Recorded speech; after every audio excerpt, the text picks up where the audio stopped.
Hello one and all, this is Hybridsteel. Thank you very much for joining me in today's Hydroneer video. Now in my last video we put together our power plant. Basically you're going to thump dirt into the conveyor belt, go over the conveyor belt and into my sorting office. Now I wanted to make this a little bit more, well, let's say we want to make this a little bit more automated, so we do less with our stuff. So what we want to do first off is we want to move the crucibles that we put down so we can catch gems and dirt and bits and pieces. I think where there's actually a little gem left in the cog here. What's that? That is a little piece of metal. Okay, so occasionally the machine does get a bit confused with what's going on, so you do have to sort of like separate occasionally.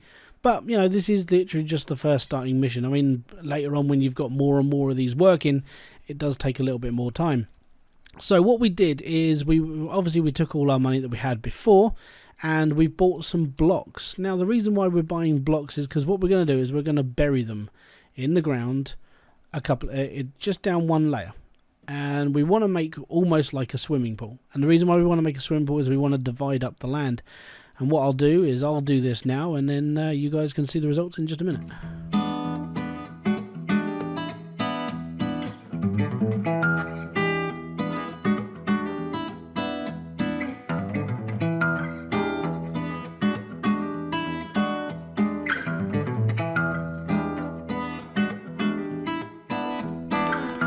Okay, so that's the foundation line that we're going to dig. We're going to fill all this up with these blocks now.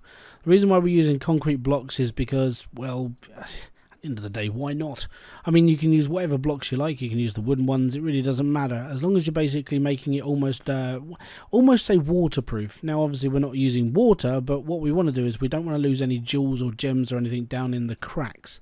So what you want to do is you really want to buy loads and loads of blocks. Now I think I bought 4 loads of 9 and I can't remember now.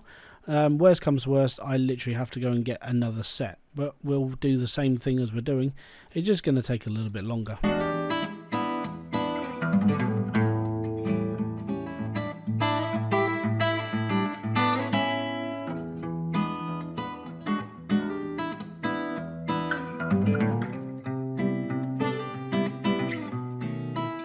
Okay, and then what you want to do is once you've gone around the outside, you're going to want to get a gauge of how deep things are.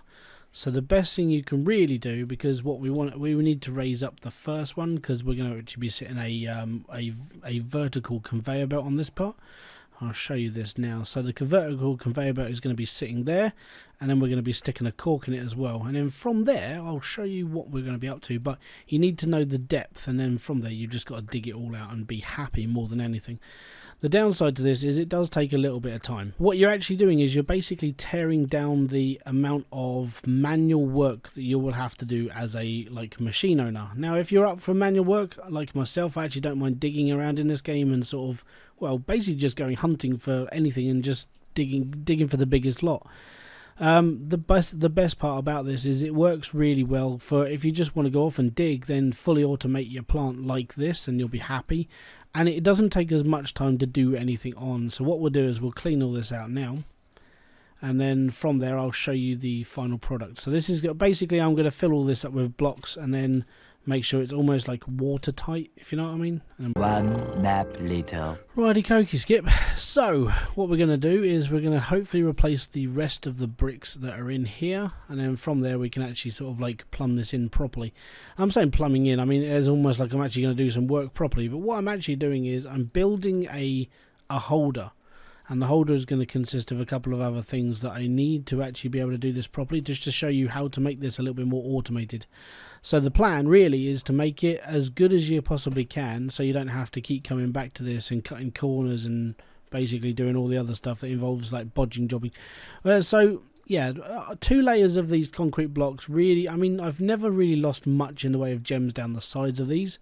So I would actually recommend them. Now you can do it with the wooden blocks. I haven't seen a problem with the wooden blocks. I think for me, I think it's just because it's concrete, it just looks a little bit more sturdier as well, and it's just sort of my own way of doing things really, and that's all it is. It's just my way. Okay, so after I've spent a little while putting all this together and making it the right size, let's put it that way, we just got to clean it up a little bit now, just so we can get rid of all the bits and pieces underneath here. Now you can do this however you like. Just preferably, I mean, it's nice if you get like a nice straight floor, nice everything, so you don't have to faff around with it too much later on. Now, oh, I've missed a bit of dirt. Give me a sec. Oh, that's a block, not my pickaxe.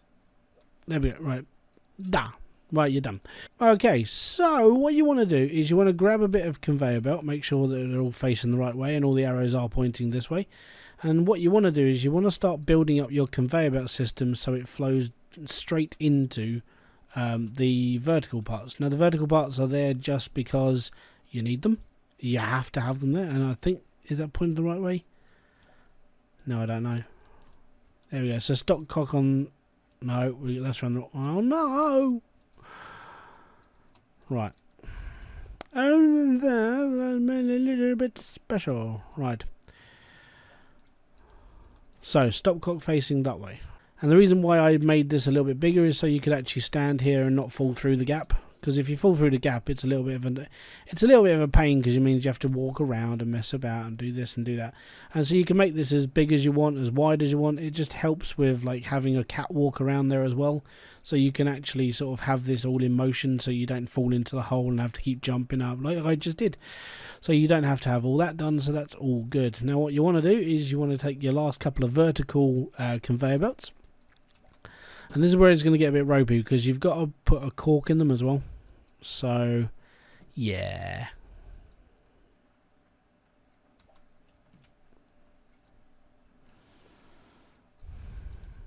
Okay, so we're just about done there. We just need to cork them up now. And the reason why we need to cork them up is because, ding, ding, ding, it basically stops the water flow, the air pressure, or the water pressure, sorry, leaving the actual conveyor belt. And that's the only reason why we do them.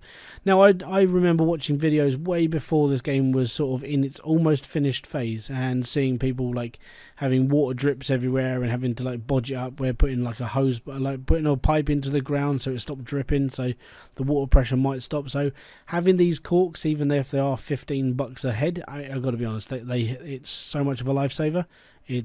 It has to be done, basically. So here we are. We're almost fully automated. Well, I say fully automated. We're almost automated to a point. Now, what we want to do first off is we want to come over here and we want to get our crucible, our furnaces. Now, later on, obviously, you can get more furnaces so you can actually do your moulding. But why would you need to do it when you can have it done for you, which is basically the whole plan now. And I forgot to do that bit as well. So give me that a sec. Okay, so we then take our windows.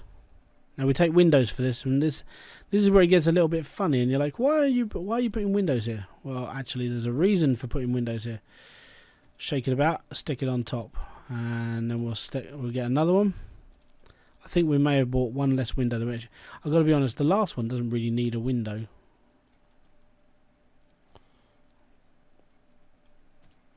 And if it doesn't fit straight away, give it a little shake. That could be said in like a multitude of other things in life, but hey, we're doing it for now. So the reason why I'm not doing it for the other one is because, in fairness, the other one is a little bit pointless. You know, I mean, there is no other reason to have it. It's just there. So then what we do is we put our crucibles on top of the window. And as you can see, it starts heating up. And this is the reason why I do this. And if you can line up properly your crucibles on top of the windows, you don't have to worry about having an accident or anything else. And that's the reason why I put them on top of the windows. The windows act as a little barrier, and you can actually sit there and just have it there for ages and ages and ages and ages, and just genuinely be okay with it all. Now, what I would prefer to do, and this is just something that I would do, you don't have to do this as well, but what I would really do is, well, actually, I think we put these out. I think these are at like 1 square too deep, in fairness. I think I used to do this just 1 square deep. So what we want to do is move that forward. I hope I haven't done this too far away now. So what I could have done is I could have messed this up just a little bit. Now, if I have messed this up a little bit, then I do apologise. We can have a little faff, and we can get that sort of working. I'll probably have to do an experiment now and then see if we can actually fix it. So what I would also do is I would probably divide up of these. So I'd probably put a couple of blocks in each side so it all sits in their own little bits and pieces. And then from there, it's basically fully automated. Now, because of the amount of pressure that's going to come out, I don't know if this is going to fly off the handle or we're going to have an accident. But it's all fun and games. Let's find out, shall we? This is hopefully almost fully automated plant. So we have to turn on all the stopcocks because this is our test line. And then this should work. So the conveyor belts are working. Yep. Flick the machine on. There we go. Up.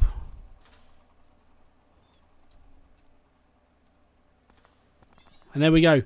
Gold, metal, is coming up the conveyor belts, falling straight in and going straight into the crucible.